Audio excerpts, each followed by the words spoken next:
Welcome back to the math warrior. दोस्तों, आप सभी लोगों के लिए बिग अपडेट। देखिए, फॉर्म आ चुके हैं, पीडीएफ के चक्कर में थोड़ा सा लेट हो रहा, दोनों चीजें ही दोस्तों तैयार हो चुकी हैं। ठीक है, आप लोगों को मैं बता दूं किस तरीके से क्या है, सारी चीजें मैं आपको बताने वाला हूं, एक एक चीज। ठीक है, सिंपल सी बात है। सामान्य बीएड भी जिसको अगर करना हो तो उनके लिए भी मध्य प्रदेश भोज यूनिवर्सिटी से आ चुका है। क्या क्या अहर्ता उसको समझ लेना, और साथ में ही डीएलएड का भी प्रोग्राम है इसमें। डीएलएड अर्थात बीटीसी, और ये ऑफिशियल सही है, 2 साल वाला है, वो 1.5 साल वाला नहीं है, एनआईओएस वाला नहीं नहीं नहीं। ये सारा कुछ उससे एनसीटी से अप्रूव सब कुछ है। जिसको डीएलएड या बीटीसी या सामान्य बीएड, बीएड स्पेशल इनका अलग चल रहा है। ठीक है, तीनों फॉर्म दोस्तों आ चुके हैं। सबसे ऊपर अगर आप वेबसाइट पर जाएंगे तो सबके ऊपर आपको दिखेगा क्या क्या अहर्ता। पहले बीएड की समझ लीजिएगा। स्वीकृत 1000 और 500, बताइए सीट जो है ना, 1000 सीटें हैं सामान्य बीएड में, समझ लो बहुत अच्छे से। और डीएलएड में 500 सीटें हैं। ठीक है, इसमें है स्नातक वो 50% होना चाहिए। ठीक है, प्रारंभिक शिक्षा में प्रशिक्षित सेवारत यथा डीएलएड बीटीसी रीत से किया हो अथवा वो एनसीटी में नियमित रूप से फेस कोई पूर्ण किया। देखो सिंपल सी बात, एनसीटी दूरस्थ पद्धति से पूर्ण किए एनसीटी कार्यक्रम प्रवेश पात्रता के अंदर मान्य नहीं होंगे। समझ लीजिए सिंपल सा क्या सिस्टम, उसको पढ़ेंगे आप। विशेष ये है कि डिस्टेंस मोड वाले मान्य नहीं होंगे, जैसे एनआईओएस वाले ये सब मान्य नहीं होंगे इसमें। ठीक है, नॉर्मल बीएड में क्या मान्य होगा, फेस टू फेस मोड में अगर आपने 2 साल की कोई भी डिप्लोमा किया है, जैसे डीएलएड बीटीसी या अन्य भी है, डीएड है, ठीक है, सारे, कोई दिक्कत वाली बात नहीं। या आप ये हो या इसी के साथ अगर आप टीचर भी है ना सरकारी, तब भी मान्य, बात को समझ पाएंगे नहीं, तब भी आप ये बीएड आसानी से कर सकते हैं।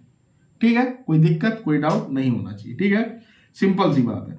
उसके बाद आप देख लीजिएगा, डीएलएड को समझ लेते हैं। हायर सेकेंडरी 10+2 या समकक्ष परीक्षा से किसी मान्यता 50%, मतलब इंटर आपका 50% के साथ होना चाहिए। बी क्या है, उपरोक्त अहर्ता कार्य किसी भी मान्यता पर शासकीय अशासकीय विद्यालय में नियमित कम से कम 2 वर्षों का शिक्षण अनुभव सहित विद्यालय में वर्तमान नियमित शिक्षक के रूप में कार्यरत होने का। ठीक है, ये सिंपल सा है। देखिएगा, इसमें लगेगा आपका क्या, मतलब एक्सपीरियंस सर्टिफिकेट लगेगा। ठीक है, 2 साल का, साफ साफ लिखा हुआ 2 वर्ष का शिक्षण अनुभव सहित किसी विद्यालय में वर्तमान नियमित शिक्षक के रूप में कार्यरत होना चाहिए। डीओ या बीओ या संकुल प्रचार से प्रचारित हो। सीबीएसई संबंध संस्था की स्थिति में प्राचार्य द्वारा जन्मोत्तर मान किए जा सके। सीबीएसई वाले भी, अर्थात अगर आप किसी प्राइवेट स्कूल में भी पढ़ा रहे हैं, ठीक है, तो उनको भी मान होगा। समझ लीजिएगा बहुत अच्छे। विशेष क्या लिखा हुआ है, अतिथि शिक्षक का अनुभव प्रमाण पत्र प्रवेश पात्रता के अंतर्गत मान है। जो गेस्ट टीचर होते हैं उनको ये मान नहीं करें, नियमित टीचर होने चाहिए। ठीक है, और उसके बाद देखिए, वो तो कास्ट सर्टिफिकेट, बीएड हेतु 30,000 रुपए फीस है। ठीक है, बीएड हेतु 30,000 रुपए, डीएलएड हेतु 19,200 रुपए मात्र। निर्धारित पाठ्यक्रम की राशि काउंसलिंग के समय ऑनलाइन जो है ली जाएगी। ठीक, इस बात को भी समझ लीजिए। इसकी जो फॉर्म फीस है 800 + 50 रुपए है। 18 जनवरी से जमा कर दिनांक 18 जनवरी से 18 फरवरी तक ऑनलाइन आवेदन कर सकेंगे। विलंब शुल्क रुपए 300 रुपए के साथ 29 फरवरी तक आवेदन पत्र स्वीकार किए जा सकेंगे। ठीक है, ये सारी चीजें हैं, वो अपडेट है। ठीक, प्रवेश परीक्षा का जो दोस्तों पाठ्यक्रम होगा, आपको पीडीएफ दिख रही होगी, ये दोनों के लिए ही मान्य है। इसमें जो सिलेबस है दोस्तों, उसमें मात्र जो है आप देखिए 100 अंक के होगी, ऑनलाइन पेपर होगा। इसमें होगी सामान्य ज्ञान, मानसिक योग्यता अर्थात रीजनिंग, शैक्षिक अभिरुचि होगी अर्थात टीचिंग एप्टीट्यूड, और सामान्य हिंदी होगी दोस्तों। ठीक है, कंप्यूटर बेस्ड एग्जाम होगा। अभी डेट डिसाइड नहीं है। ऑनलाइन मॉक टेस्ट आएगा, 1 महीने पहले आपको बता दिया जाएगा, सारा कुछ है। ठीक है, संपर्क कार्यक्रम मध्य प्रदेश स्थित मई जून में किया जाएगा। संपर्क कार्यक्रम स्थित विभिन्न केंद्रों पर मई जून में किया गया संपर्क कार्यक्रम।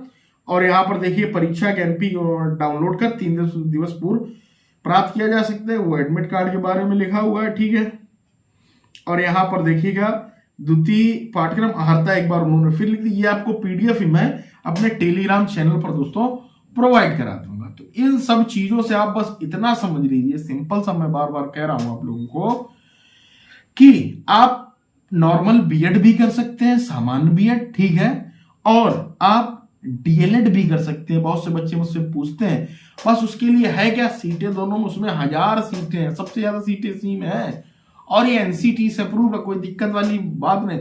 डिस्टेंस मोड का मतलब ही है सरकारी नौकरी के साथ भी आप कर सकते हैं, कोई दिक्कत वाली बात है नहीं, ठीक है। सरकारी या आप ना भी हैं तब भी, मान लीजिए आपने केवल बीटीसी कर रखा, डीलर कर रखा, तो आप ये कर सकते हैं, ठीक है। कोई डाउट हो आप टेलीग्राम पर पूछ लीजिए, पीडीएफ में आपको प्रोवाइड करा दूंगा, इसका फॉर्म भरने का भी वीडियो जल्दी बना दूंगा, ठीक है।